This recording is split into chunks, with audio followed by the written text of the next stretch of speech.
A Gaza ceasefire deal backed by Hamas, the US and governments worldwide. But implementing it will mean overcoming major obstacles. What are the challenges and what's needed from each side? This is Inside Story.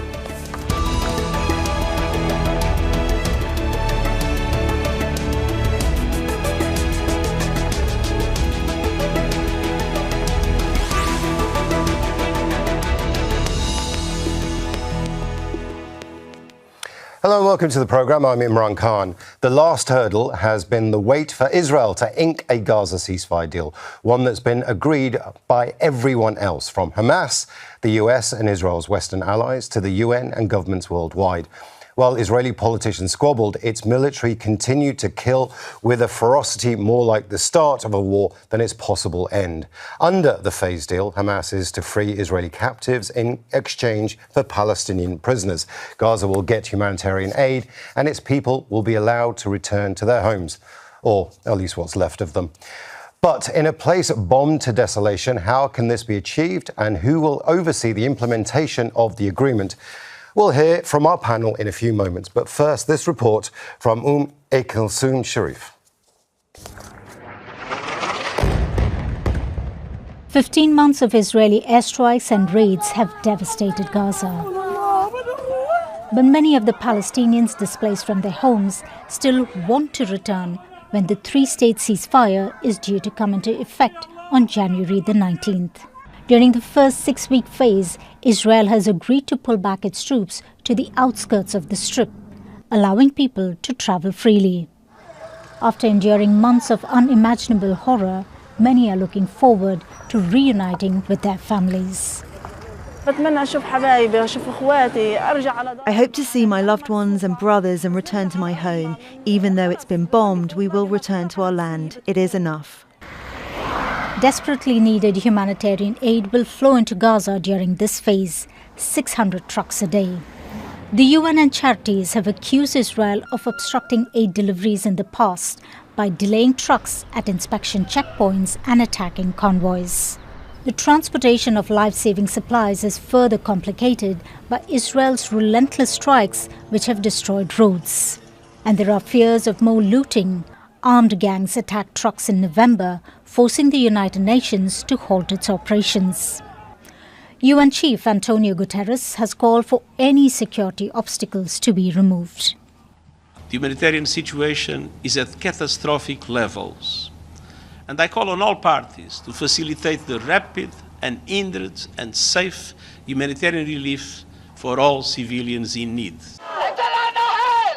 In Israel, families of the captives held in Gaza are relieved but anxious. Hamas is to release them in stages, 33 initially, in exchange for 1,000 Palestinian prisoners. I'm going to be happy going to believe it just whenever I'm going to see the hostages crossing the border to Israel. We don't know the situation of all the hostages. I don't know if Ofer, my cousin, is still alive or not. Others fear their own government will jeopardize the deal. I'm afraid that our government, especially I'm afraid from our government, that they will do something wrong to stop the agreement. US President Joe Biden proposed the ceasefire deal in May last year. But despite intense negotiations, Hamas and Israel were unable to reach an agreement, a failure that's cost more Palestinian lives. In 8 months since, Israeli attacks killed 10,000 Palestinians, taking the death toll from the war to nearly 47,000. Kulsum Sharif, Al Jazeera, for Inside Story.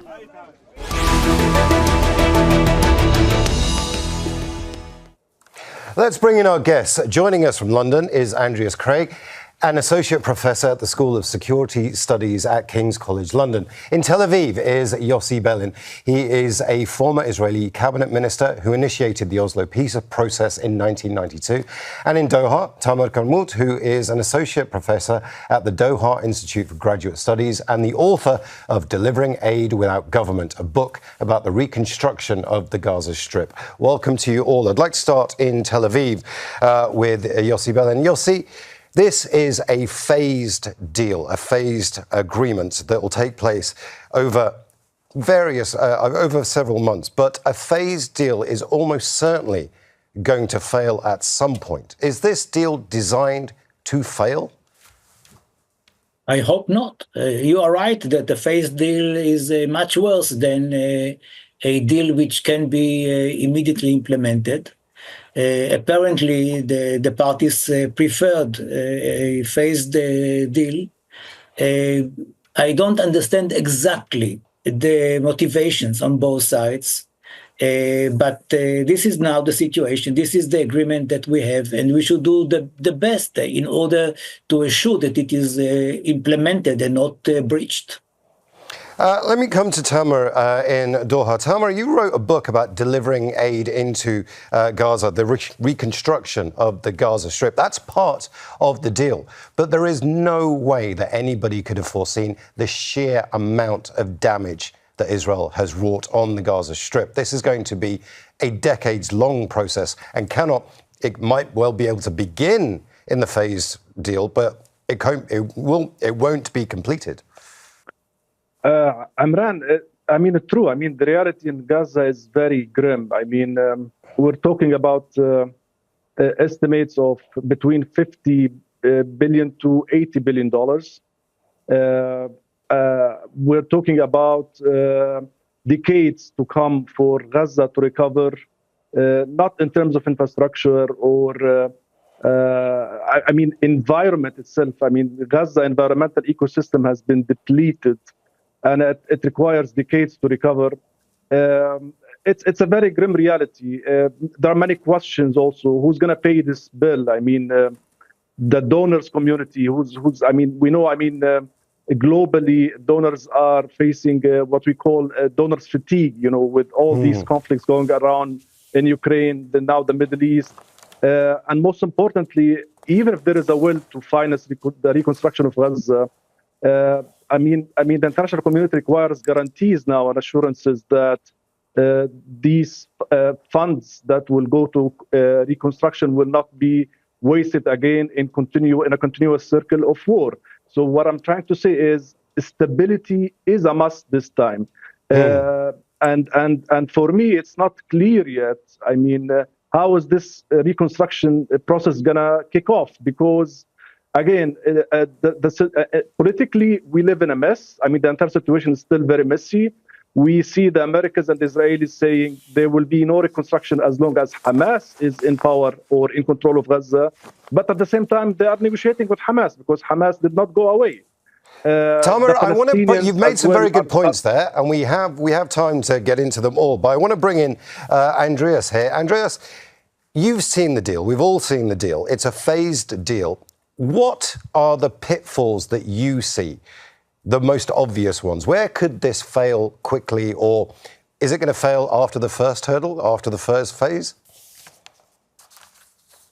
It's quite obvious why both parties went to a phased deal, because they're still on diametrically opposed, sides of the divide, and they have diametrically opposed objectives. So that this kind of deal is as good as it gets. But let's be honest here. For now, this is a hostage/prisoner exchange deal. This is not a ceasefire deal. There will be a truce attached to the exchange of prisoners. But if you look at the rhetoric, if you look at the intent, particularly on the side of Israel, of that Israeli government, there is no real intent to bring the war to an end. And there are quite a lot of stepping stones along the way. The greatest concession I think that Hamas has made, already last summer when the deal could have been had in the first instance, is that they are allowing Israel to remain within the Gaza Strip. So we're having a phased withdrawal, but in phase one, Israel will, even at the end of phase one, Israel will remain especially within the Netzarim corridor. And if you then look at phase two, which is extremely ambiguous already, even then Israel has a lot of sort of levers it can use to remain. So it doesn't bring the war to an end per se. It's kind of creating a window for the exchange of prisoners. And I think that as well is tied to the delivery of humanitarian aid. And here is another issue. Humanitarian aid can be brought into the Gaza Strip, but how it will be distributed, how it will be secured without a law enforcement on the ground, big question marks. And if one of the deliverable is humanitarian aid and it won't be delivered, will Hamas just stop the deal and stop the exchange of prisoners? Because, mind you, that's how the deal in November 2023 eventually came to an end. So, optimism is great, but let's be honest. I mean, this is a first phase, and we have no bridge into phase 2 yet. Yossi, let me bring you in here. One of the problems with this deal, why it was so difficult to get in the first place, was internal Israeli politics. The far-right ministers, Ben-Gvir and Bezalel Smotrich, opposed to this deal completely. They are still a force to be reckoned with in Israeli politics, and they're looking for the war to continue. How much pressure is that putting on Benjamin Netanyahu, the Prime Minister? Much less than before. I mean, apparently before they were critical, and Ben-Gvir himself just said a few days ago that he was the one who prevented the agreements from being signed in the past. Now, according to his promise, he's going to resign once the government approves the deal, meaning in an hour or less, which between us is a great relief for many of us. So he will not be in the government as a veto holder, and the government, on the one hand, has a majority, but it doesn't need a majority because the opposition will wholeheartedly support any deal, including, of course, the current deal. So, first of all, the government will easily implement it or sign it, or and the exchange of prisoners and hostages will happen from Sunday on. For the future, it might be more difficult for Netanyahu to hold this coalition, and the opposition will give him, I presume so, a safety nest so that he's not going to fall. This is the current situation. Maybe it made it easier for him to accept the deal, but I think that the Trump factor played a very important role. Trump is considered by Netanyahu as a very close friend, and it is difficult to say no to a friend. Let's bring in Tamer here. Tamer, it's difficult to say no to a friend. The spectre of Donald Trump over this deal has been very, very large. I mean, he has said himself, we got this deal. This is the exact same deal that Biden had put forward, couldn't get it. What has Trump promised, do you think, to Netanyahu? And is it the annexation of the occupied West Bank? Imran, I mean, concretely, we really don't know what Trump is promising Netanyahu. But in reality, we see that there is a major map that is changing in the Middle East, starting from Gaza, ending with Lebanon and Syria. And we don't know the snowball, where will it end exactly? We know there is the Iranian also factor, the Yemeni factor as well. I think, I mean, in my opinion, I think this snowball will continue more or less, because obviously where Trump and Netanyahu agree that there is a need to be a drastic change in the region, and I think Trump is, in my opinion, is willing to help Netanyahu in achieving his goals more or less. But the thing is, Gaza has, I think where the two of them disagree is that the war in Gaza has exhausted itself, and there is no strategic goals anywhere to go. So the only way to end the conflict in Gaza and restore the political process between the Palestinians and Israelis goes through the negotiations. And I think this is where I anticipate, in my opinion, that there might be an American proposal on the table, a political settlement that does not per se satisfy the Palestinians nor the Israelis, but something will come up on the table for discussion soon. Because really, realistically, militarily, I mean, there is nothing more that Israel can achieve in Gaza. Destroying Hamas has turned to be a myth. Palestinians are not going anywhere. Well, Tamer, let me pick up on that point. Let me pick up on that point. Yeah. Andreas, I'm going to come to you in just a second, but Yossi, what we're talking about is a very, very difficult set of negotiations where this time around the Americans and Donald Trump is a deciding factor, almost. Where is the US-Israel relationship post-Biden? Where do you think it is right now? Is it stronger? It's a little bit premature to judge. I think that Trump did not come to power in order to help Netanyahu to fulfill his dreams. He may be softer to him, or not necessarily softer, but he may help him in one thing. Netanyahu in the past was afraid that even if the other side breaches the agreement, the Americans will not agree to back Israel in retaliating, and will tell Israel, you know what, something happened here, something happened there. Don't retaliate so quickly because it will destroy the whole structure. Apparently, he got from Trump a promise, I don't know in which shape, that once he is convinced that the Hamas is breaching the agreement, he will back Israel in retaliation. Now, this is the most, I would say, difficult point in the whole story. Because, as you said before, the extreme right is very much against stopping the war, wanted very much to get to be sure that if there is some breach, Israel will get back to the war, and and Netanyahu is between the extreme right and between Trump. I believe that this time he will be more worried about the American side than about the extreme right in Israel.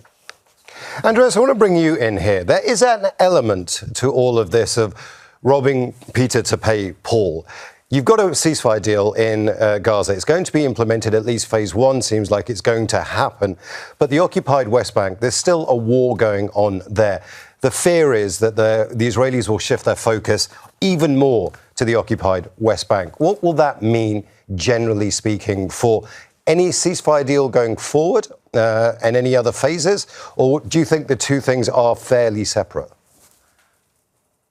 Not at all separate. I mean, the Israelis have been so occupied with Hamas and Gaza, and they were trying to cognitively somewhat separate what happens in the West Bank, occupation in the West Bank, all this sort of coercion that happened in the West Bank over years and years and years, separating this from what happened in Gaza, which obviously you cannot do. And so eventually, and that's where I think long term, if you want peace in Gaza, and if you want to go to phase 3, which is about reconstruction, which is about setting up a socio-political element of governance in Gaza, if you want to get to this point, you need to create essentially a situation which has a pathway towards Palestinian self-determination. And Palestinian self-determination in this context also means that the situation in the West Bank can't be made worse, but that they actively have to work towards some sort of political solution there as well. Because phase 3 is really premised on this to happen. And that's why I'm so pessimistic about this deal ever being implemented, bringing this to an end, bringing this war to an end, because it will eventually mean you have to get peace in the West Bank. And that is also the kind of foundation on basis of which the Gulf states, for example, will come in, bring money into Gaza and help, as well as potentially setting up a socio-political governance mechanism within Palestine. Even Saudi normalization is premised on them making progress, the Israelis making progress in opening a road towards Palestinian state in the West Bank. Tamer, I'll bring you in a second, but Yossi, you end the occupation, you build a Palestinian state, and all of this just goes away. It's something that you tried to do in 1992 with the Oslo Accords. That was supposed to be the framework for a future peace deal. Oslo has failed, let's be honest. It's not really being implemented. Is there a new way forward at the end of all of this? In my view, there is a new way forward. And the new way forward should be a two-state solution based on the 67 borders with mutual land swaps. under an umbrella of an Israeli-Palestinian confederation. I think that that might help the Israeli decision makers to understand that they can leave the West Bank, even though some of the settlers will remain there, but they will remain under the Palestinian rule, and it will be under also under the umbrella of a confederation. And I think that if we do something like that, and the same number of Palestinian citizens will be allowed to come to live in Israel as residents, as permanent residents, and the Israelis will live as permanent residents on the Palestinian side, I think that this may solve the problem because, as it was said before, the number of the settlers is big. I mean, it is now all in the West Bank 500,000. If you add to it East Jerusalem, it is more than 200,000. And although some of them, or most of them, will be annexed to Israel in a very small area, I think that for the rest of them, it will be very difficult to convince any Israeli future prime minister who would like to have peace with the Palestinians to evacuate them. So the umbrella of a confederation may help us solve the problem, and we have an opportunity, as you said just now. I mean, about the Saudi Arabia, about the Emirates, and about the United States. If Mr. Trump wants to get a Peace Nobel Prize, let him get it and go for it. Tamer, what Yossi is saying sounds perfectly reasonable.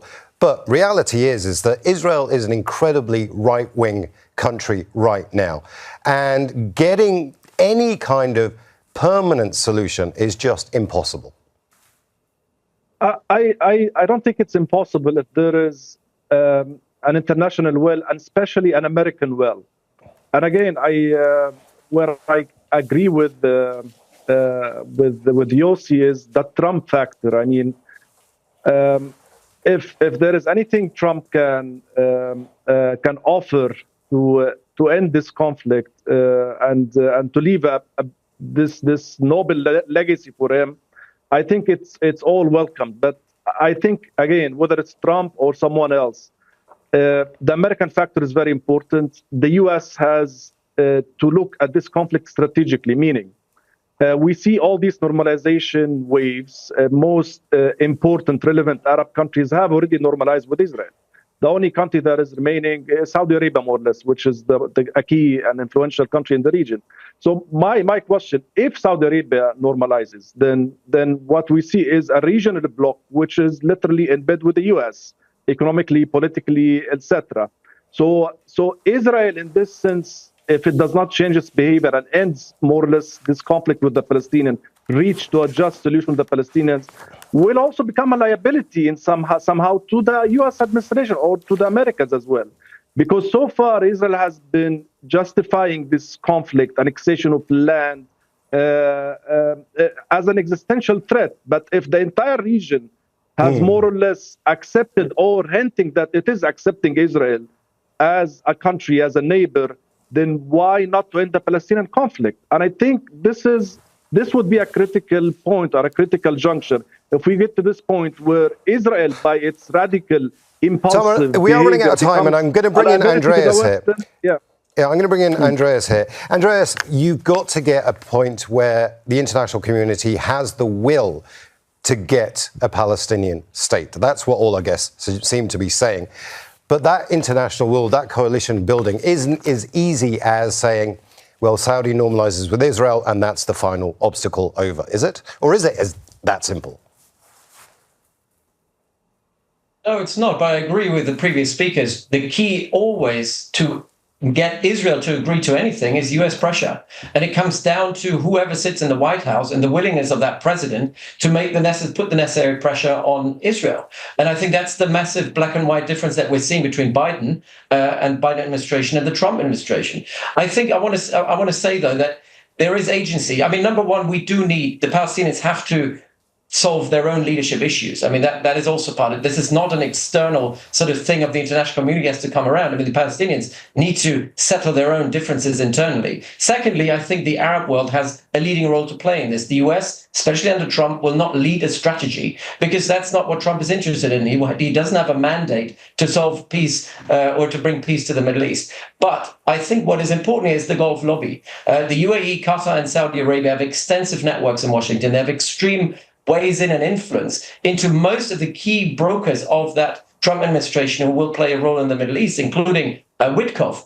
And I think this leverage, this influence, it goes deeper than Israeli networks in Washington. And so if the Gulf countries were coming together and actually bringing a particular proposal on, delivering it, putting on the table, putting pressure on Trump to actually deliver it and put pressure and manhandle Netanyahu, whoever's going to be prime minister in Israel, into that deal, it could be done. I'm quite optimistic about this. The Gulf has extreme agency and a lot of power as well. The only issue is they are still not assertive enough to kind of use that leverage. They're waiting for America to take the lead. And the US is not going to take the lead on anything. Donald Trump was voted in on a domestic agenda. And so we need regional leadership in conjunction with Palestinian leadership. We need to find an alternative to Fatah and Hamas on the ground. And Andreas, we're almost out of time. I want to come to Yossi for a final thought. Yossi, this is a phase deal. We've talked about the fact that phase deals are almost designed to fail. How far do you think this ceasefire agreement will get to? Will it get to reconstruction? Will it get to people being able to return back to their destroyed homes? We will have to pray every day for its success. It will not be simple, but as we all said before, it is now in the hands of the Americans to monitor and to assure that nobody is playing games with them on both sides, and that this very important agreement is implemented. And then I think that many other options will be open. I want to thank all our guests, Andreas Krieg, Yossi Beilin and Tamer Qarmout. And thank you, too, for watching. Now, you can see the programme again anytime by visiting our website, aljazeera.com. And for further discussion, go to our Facebook page. That's facebook.com/AJ Inside Story. And you can also join the conversation on X. Our handle is @AJ Inside Story. From me, Imran Khan, and the whole team here, bye for now.